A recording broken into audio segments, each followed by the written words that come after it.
Attacks may be made in many ways, with bombs or with biological weapons. This might be one form of biological warfare. Biological warfare? What do they expect me to do about it? It's not my headache. You're wrong. You had better find out the facts about biological warfare, or BW. Welcome back to The Truth Factory. Let's talk about Ukraine. The government and mainstream media is saying, or strongly implying, that Putin is just a crazy guy, invading Ukraine spontaneously for no excusable reason, and that this justifies the US getting involved in bankrolling another foreign war with your tax dollars.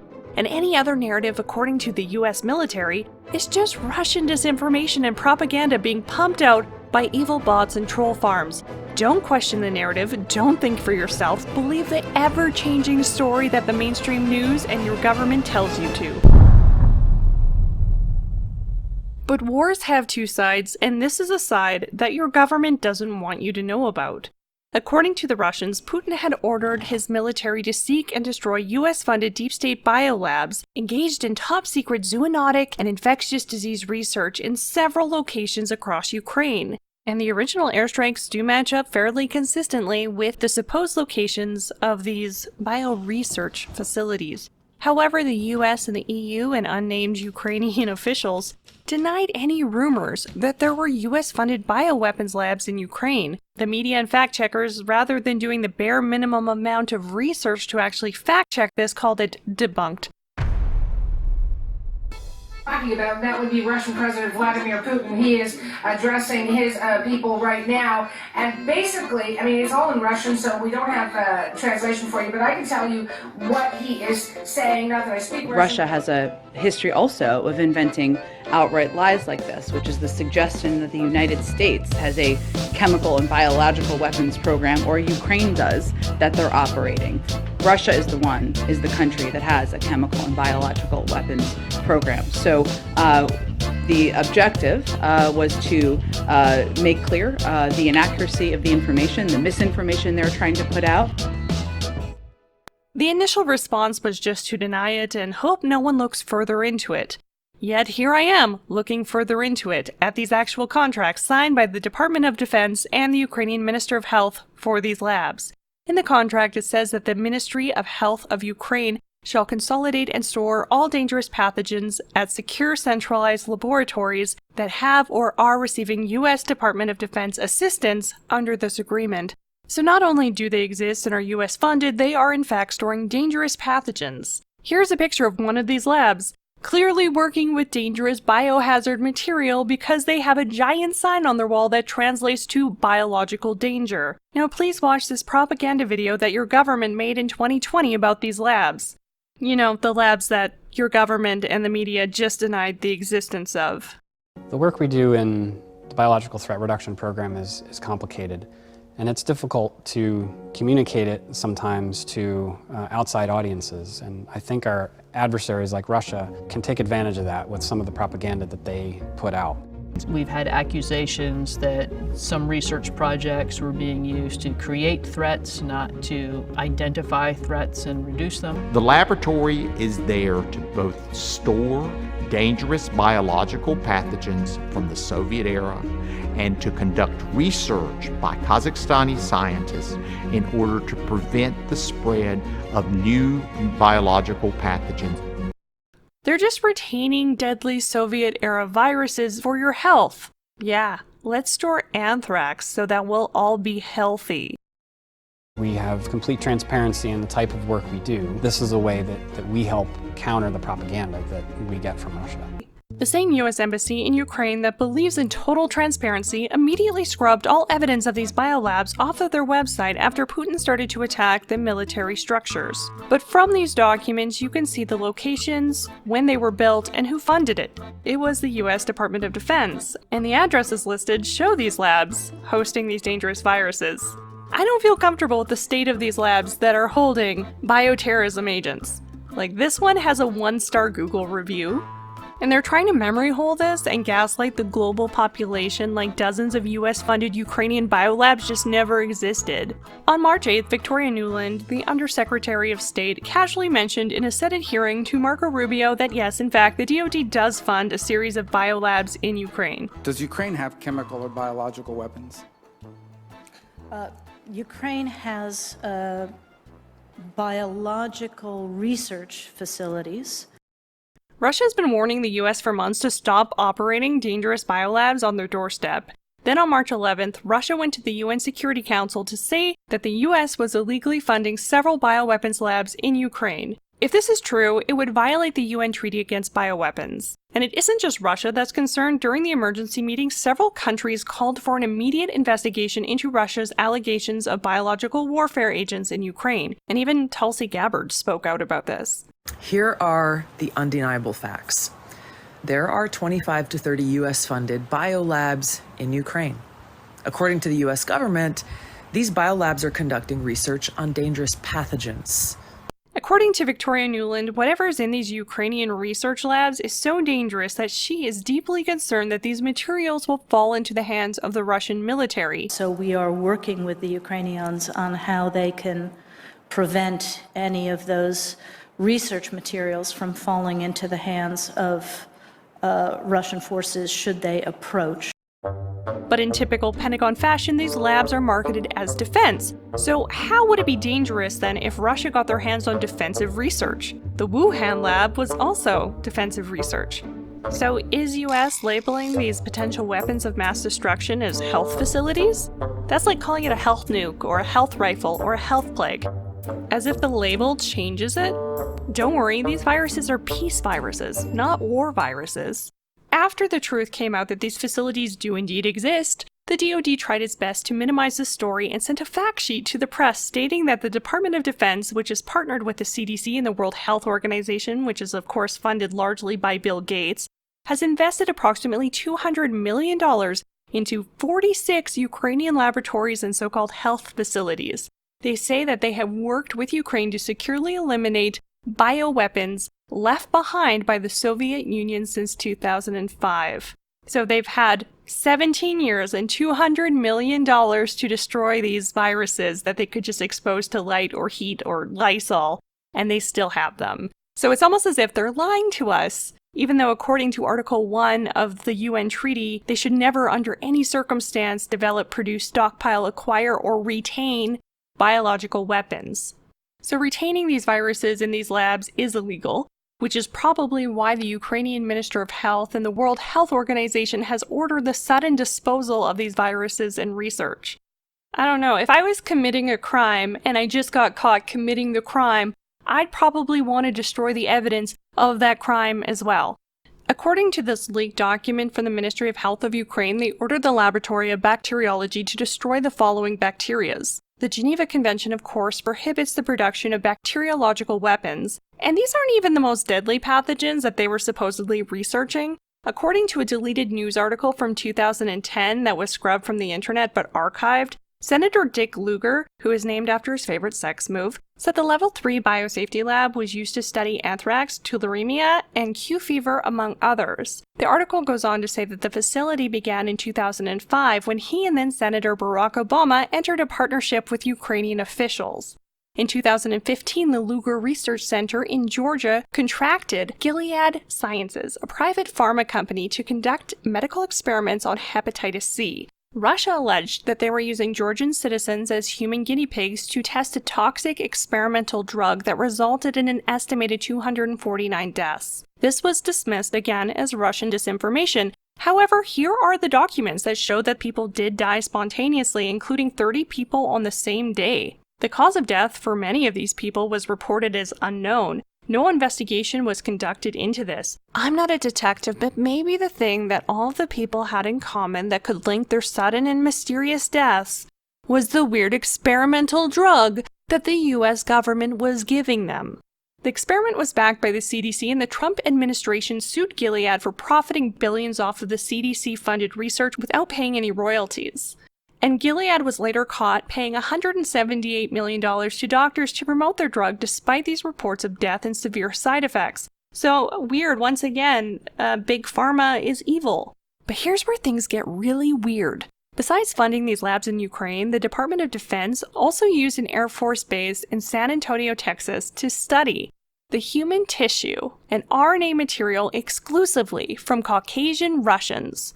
According to an official government website, the Department of Defense wanted to procure 27 normal human fresh frozen synovial tissue samples and 12 RNA samples from Russians.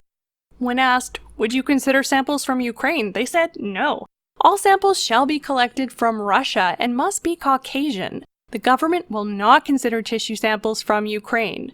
According to Igor Kurlov, the head of the Nuclear, Biological, and Chemical Protection Troops of the Russian Armed Forces, he says, we can say that one of the tasks of the United States and its allies is the creation of bioagents that can selectively affect various ethnic groups of the population.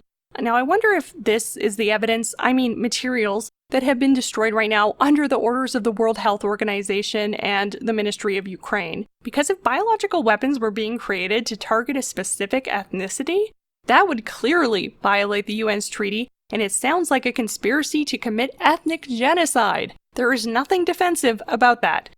The Russians also stated that the Pentagon is interested in insect vectors of dangerous infections with ectoparasites of bats, fleas, and ticks, which is probably also true because the US government and the CDC was funding research in Ukraine and Georgia to study viruses in bats and other animals.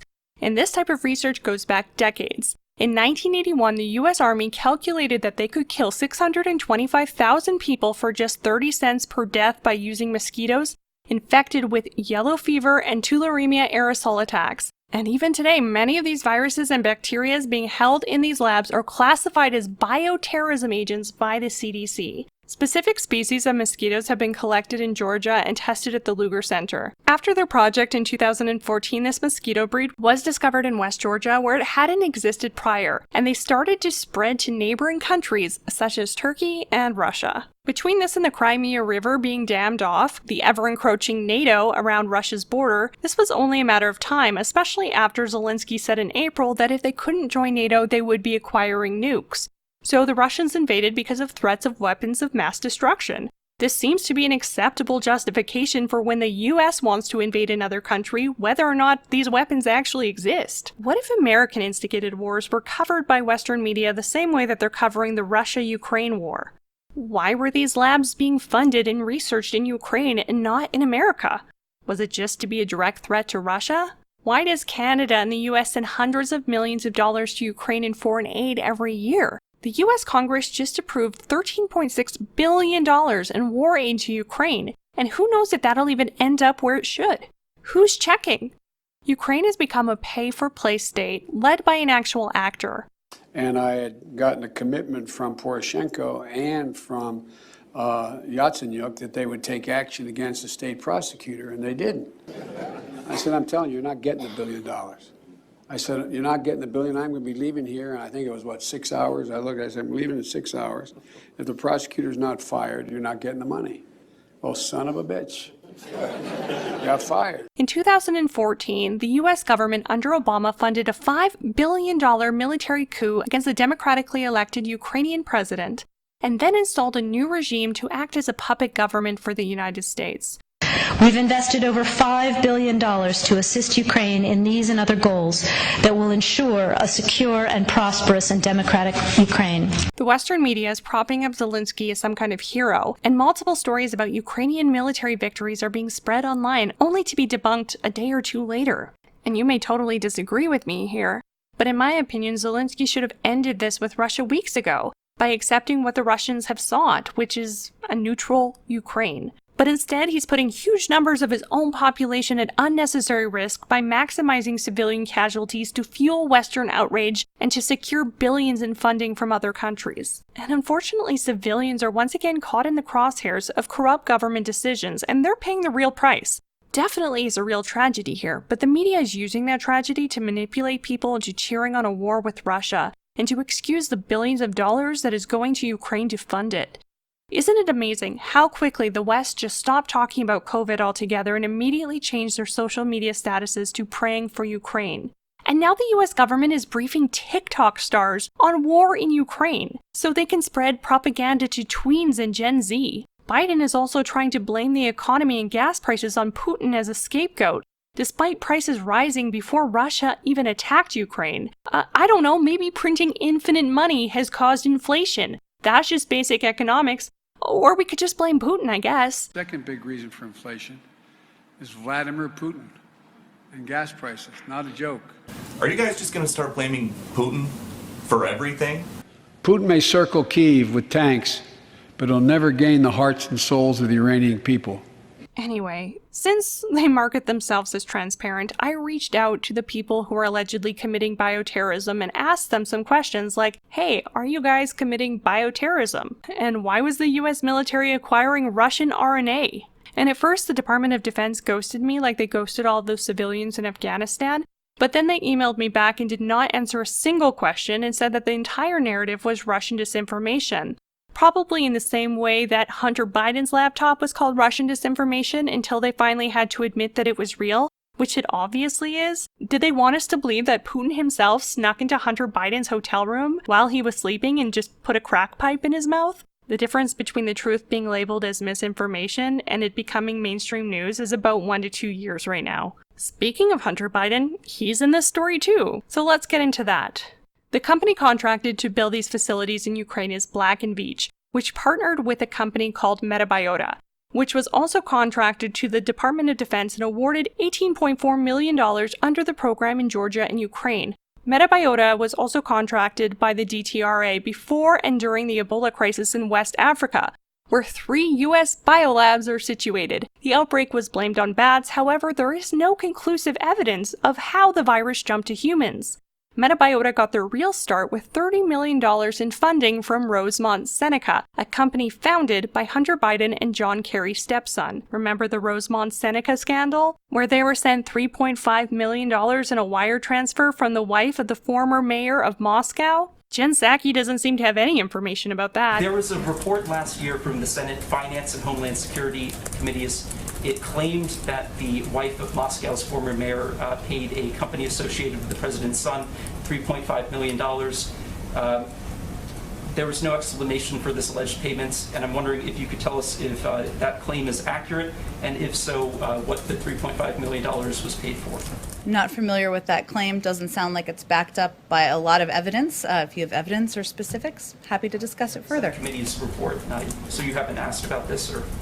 I'm not familiar with the report at all. Metabiota's founder is Nathan Wolfe, and he's one of the World Economic Forum's young global leaders. You know, the organization where kids sorted into Slytherin end up as adults. Nathan serves on the editorial board for EcoHealth Alliance and is a member of DARPA's Defense Science Research Council, the organization that makes robot mosquitoes. Which it probably isn't evil. He's received millions in funding from DARPA and Google. In 2013, Wolfe wrote a book called The Viral Storm, The Dawn of a New Pandemic Age, where he thanked his friend Jeffrey Epstein and Boris Nikolak, who was named Jeffrey Epstein's successor upon his totally not suspicious death. In 2015, Metabiota, EcoHealth Alliance, and the Wuhan Institute of Virology all worked together researching viruses from bats in China.